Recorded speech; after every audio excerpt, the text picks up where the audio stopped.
땅에서 모든 삶을 살아가는 모든 사람들은 잘 살기를 원합니다.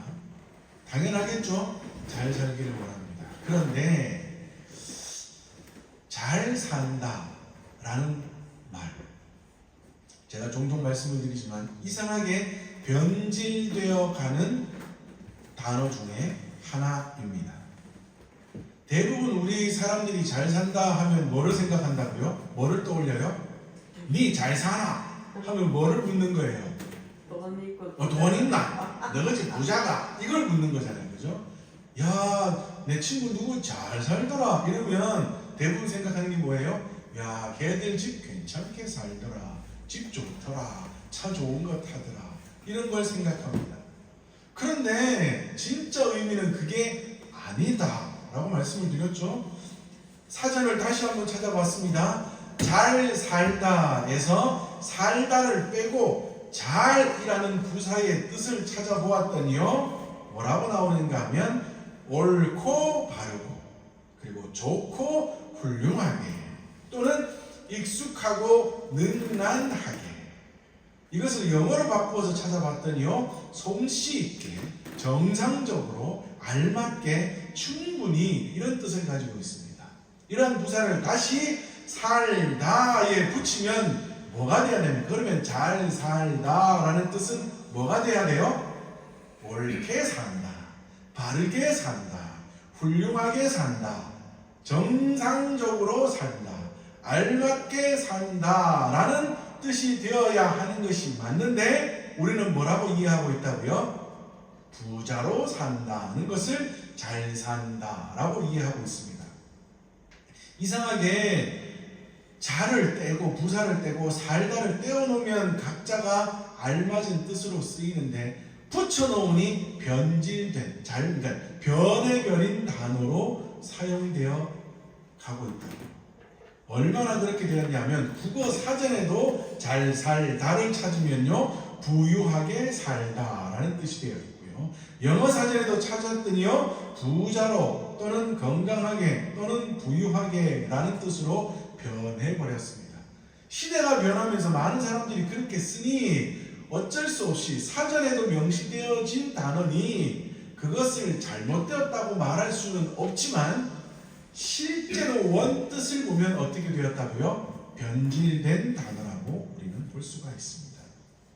왜 이상하게 자꾸만 잘 살다라고만 하면 경제적인 부유함을 누리는 것만을 생각하고 있는지, 실제로는 잘 산다는 말이 어떻게 돼야 된다고요? 정상적으로 산다, 올바르게 산다라는 뜻이 되어야 하는 것입니다. 자, 그렇다면 특히 우리나라에 왜 이렇게 잘 산다 하면 경제적인 것이 먼저 와서 이해가 되는 단어로 변질되었을까요? 왜 그런 일이 일어났을까요?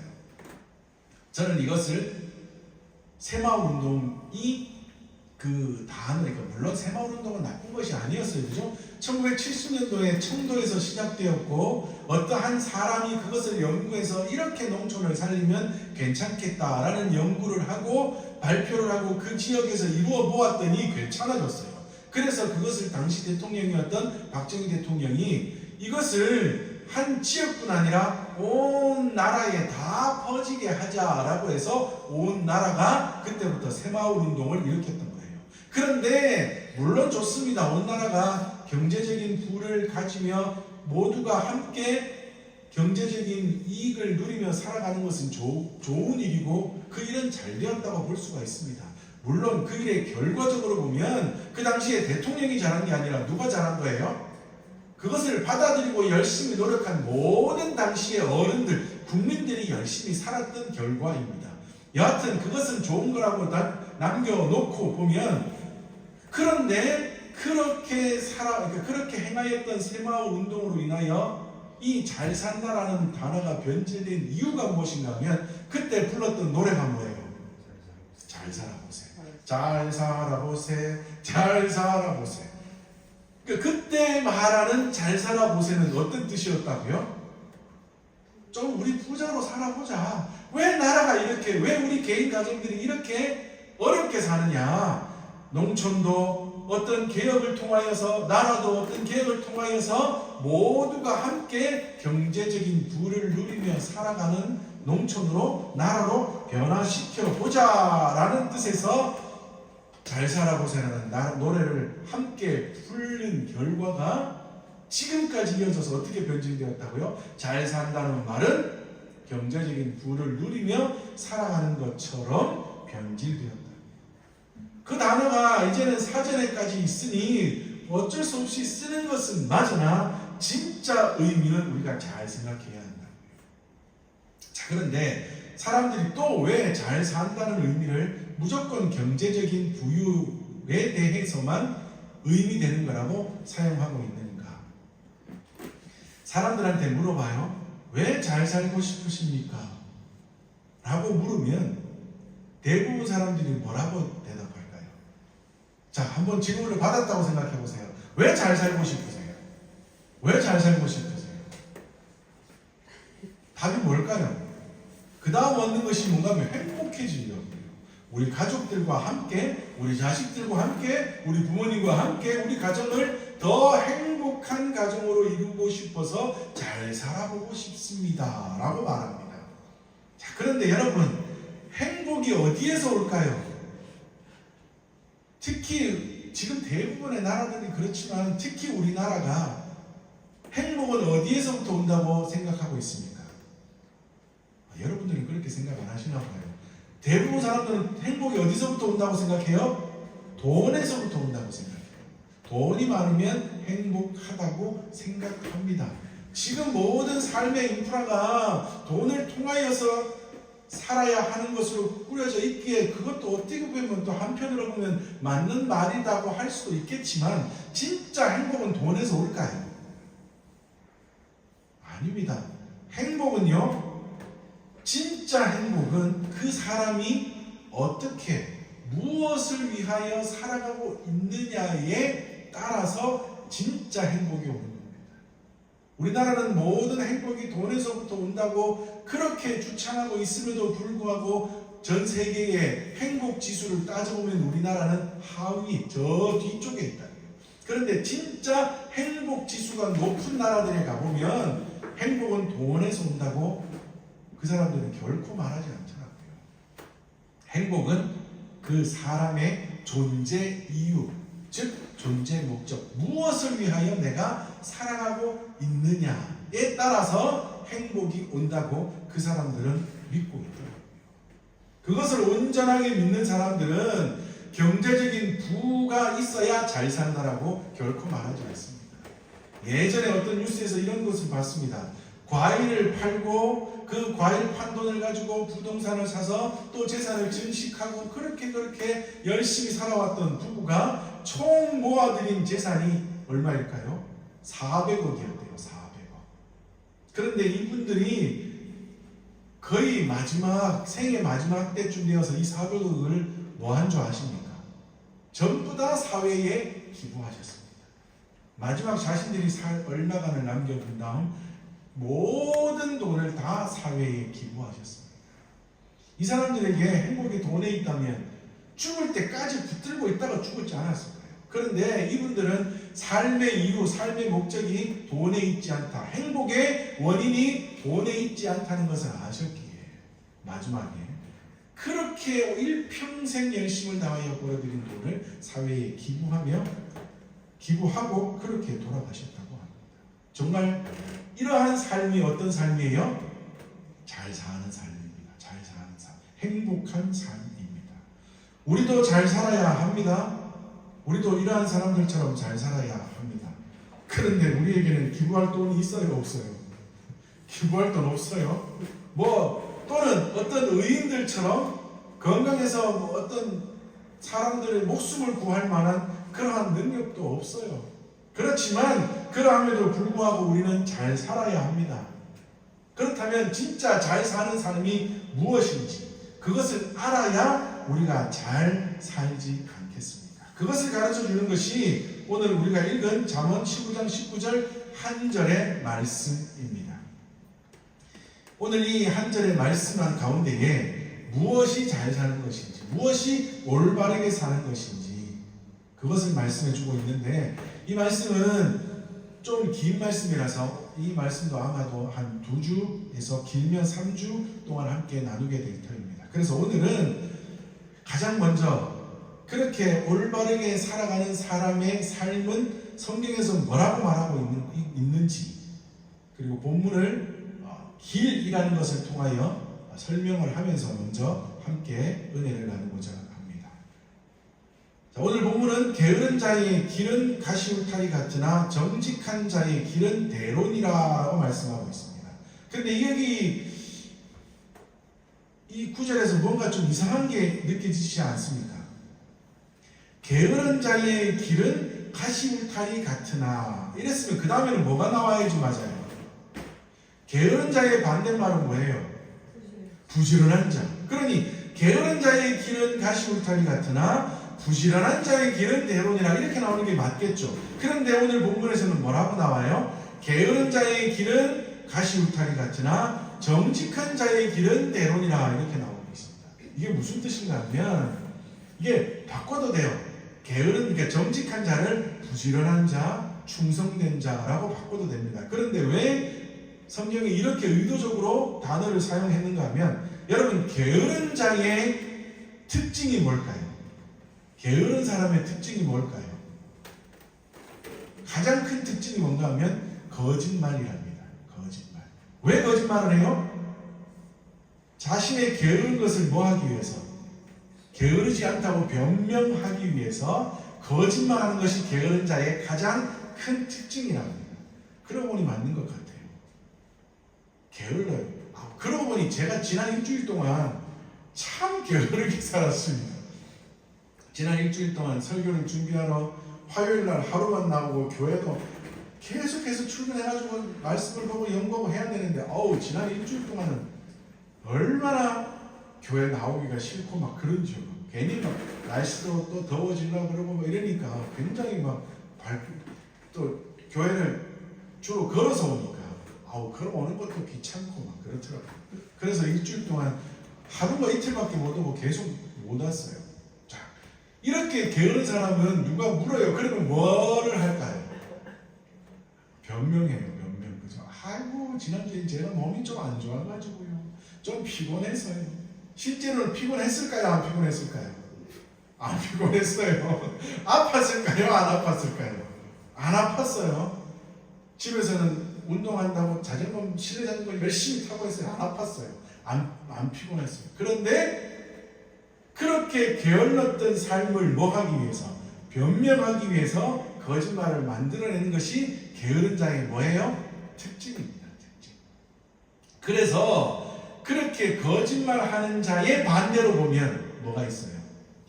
정직이라는 게 있잖아요. 그래서 성경은 말하기를, 자, 너희들 게으른 자의 특징, 거짓말하는 그것을 봐라. 너희들에게는 게으름과 그 게으름을 덮어버리기 위한 거짓을 말함이 있지 않느냐. 그런 사람들의 길은 이렇다. 그러나 그와 반대되는 정직한 자, 충성된 자, 부지런한 자의 길은 이런 것이다 라고 성경이 딱 대비해서 우리에게 가르쳐주고 있는 것입니다. 자, 그것을 먼저 보고요. 그 다음, 게으른 자의 길은 가시울타리 같으나 정직한 자의 길은 대론이라. 이러니까 이 한 구절 안에 길이 몇 개 나오는 것 같습니까? 몇 개가 나오는 것 같아요? 게으른 자의 길, 그리고 정직한 자의 길, 몇 개가 나오는 것처럼 보입니까? 2개가 나오는 것처럼 보입니다. 그러나 실제로는요, 4개랍니다. 실제로는 4개예요. 무슨 말인가 하면, 게으른 자의 길이라고 하는 것은 히브리 말로 하면 데레크라는 길이라고 합니다. 데레크라고 합니다. 이 말은 정식으로 난 큰 길, 그러니까 보통 길.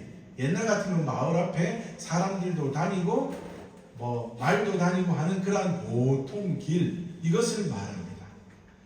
게으른 자의 길은 그런 길이었는데 어떻게 되었다고요? 가시 울타리 같다, 이 말이에요. 그러니까 이 말은 이 길이 이 길인데 이 말이 아니라, 게으른 자의 길은 시작은 괜찮은 보통 길처럼 보였는데 그 길을 가다 보니 그 길의 끝이 뭐예요? 가시울타리, 막힌 가시울타리가 같은 그 길이 되었고 이 말입니다. 그러니까 하나의 길, 두 개 길이에요. 괜찮은 보통의 길처럼 보였는데 걸어가다 보니 가시울타리가 막힌 길처럼 생긴 그 길을 만나게 된다. 이게 누구의 길? 게으른 자의 길입니다. 자, 그러면 정직한 자의 길은 어떨까요? 정직한 자의 길은 성경에서 말하는, 그러니까 히브리어로 말하는 것이 오라흐라는 길입니다. 이것은 통행로, 그러니까 보통 좁은 길.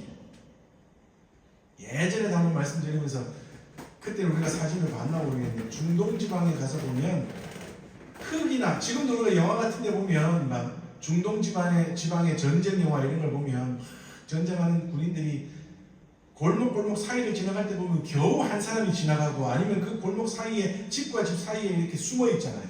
우리나라도 그런 게 있잖아요. 건물과 건물 사이에 겨우 사람 한 사람이 겨우 지나갈 수 있는 것 같은 그런 좁은 길, 이것을 오라흐라고 합니다. 그런데 그 길이 나중에는 어떤 길이 돼요? 대로가 됩니다. 대로. 뻥 뚫린. 이것은 히브리어로 하면 셀룰라라고 한답니다. 아주 넓은 길, 누구나 갈 수 있는 아주 넓은 길이 된다. 자, 이것을 합치면 뭐예요? 처음에는 통행로 같은 아주 좁은 길이었는데 들어가기도 힘들고 걸어가기도 힘든 길인 그 길을 가다가 보니 어떤 길을 만나요? 넓은 대로를 만나게 된답니다. 이 길은 누구의 길이에요? 누구의 길? 정직한 자의 길이라고 합니다. 자, 이 두 길이 우리 앞에 있답니다. 어느 길을 가시겠습니까? 처음에 걷기 좋은 길을 가시겠습니까?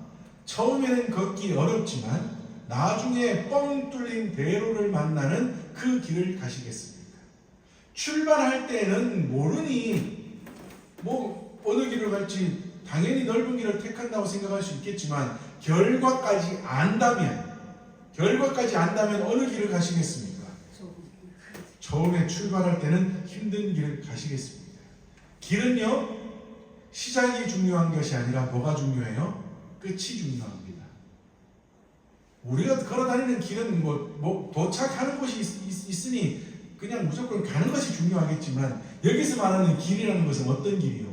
우리 인생의 길에 있어서, 우리 신앙의 길에 있어서는 어떤 길이 중요해요? 뭐가 중요해요? 시작이 중요한 것이 아니라 끝이 중요한 것입니다. 처음에는 걷기 힘들어도, 처음에는 가기 힘들어도 그 길을 올바르게 가는 것이 좋다는 겁니다.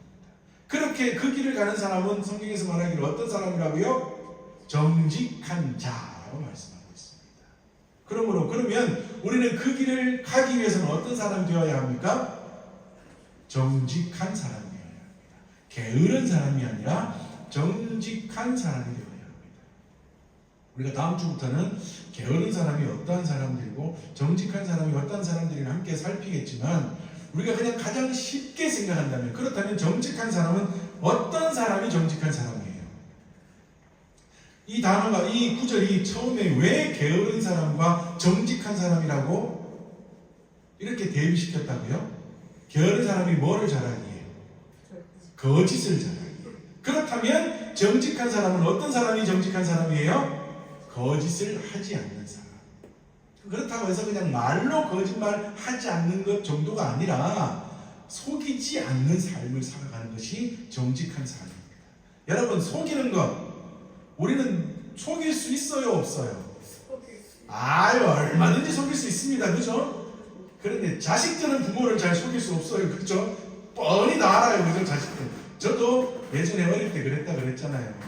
저는 우리 엄마 뒤통수에도 머리가 눈이 달려있는 줄 알았다. 다 아니까요.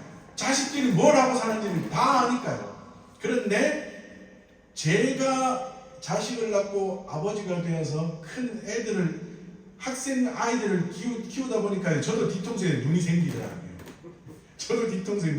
다 알아요. 속이는 게 힘들어요. 그렇지만 다 부모도 아는 것 같은데도 불구하고 자식은 속이는 게 있을까요, 없을까요?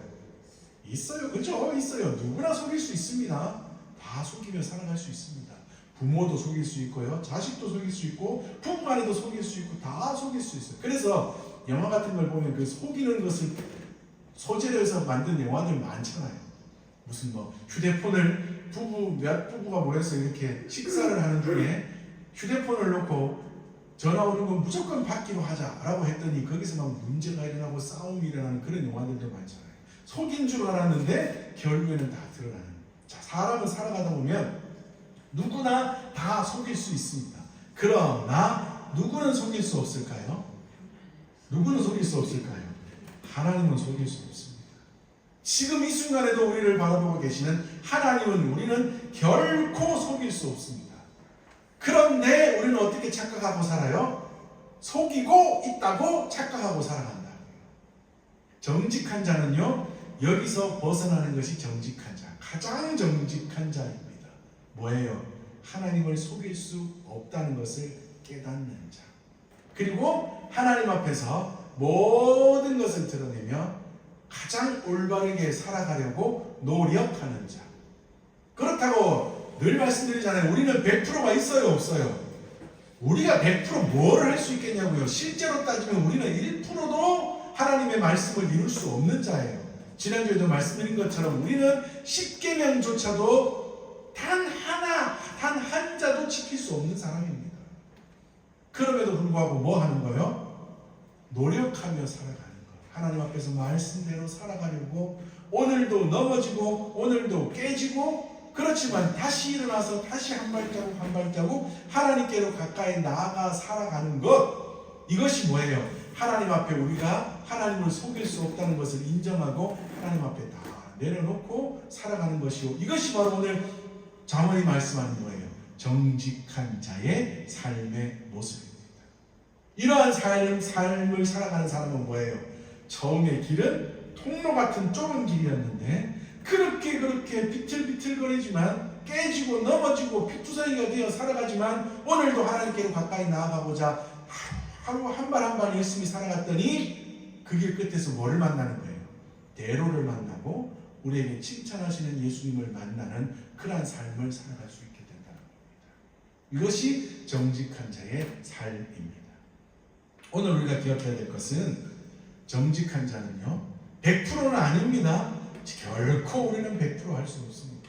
우리는 어제도 하나님 속이고 살았고 어저께도 하나님 속이고 살았고 계속해서 하나님 속이고 살아왔지 않습니까? 그러나 그렇게 속이고 살아왔어도 하나님 내가 또 하나님을 속이고 거짓말하고 부족한 채로 살아왔네요. 하나님 용서해 주세요. 그러나 내일은 조금 더 괜찮게 살게요 하면서 하나님 앞에 한 발자국 한 발자국 나아가는 것, 그것을 하나님은 정직하다 보시고 그것을 그래 네가 의롭다고 보시며 우리를 칭찬하시는 겁니다. 100%도 1%도 아니면서 100%인 것처럼 또 속이며 살아가면 하나님은 결코 칭찬하시지 않고 내치실 거라. 길은, 우리의 신앙의 길은, 인생의 길은 시작이 중요한 것이 아니라 끝이 중요한 것입니다. 나아가는 그 길, 어렵고 힘들지만 그 길 끝에서 대로를 만나게 되고 그 길 끝에서 칭찬하시는 예수님을 만나는 참된 길, 정직한 자의 길을 걸어가기 위하여 늘 노력함으로 그 가운데서 하나님 우리에게 베푸시는 놀라운 은혜 넘치도록 받아 누리며 살아갈 수 있는 저와 우리 모든 믿음의 식구들 되시기를 주님의 이름으로 축복합니다.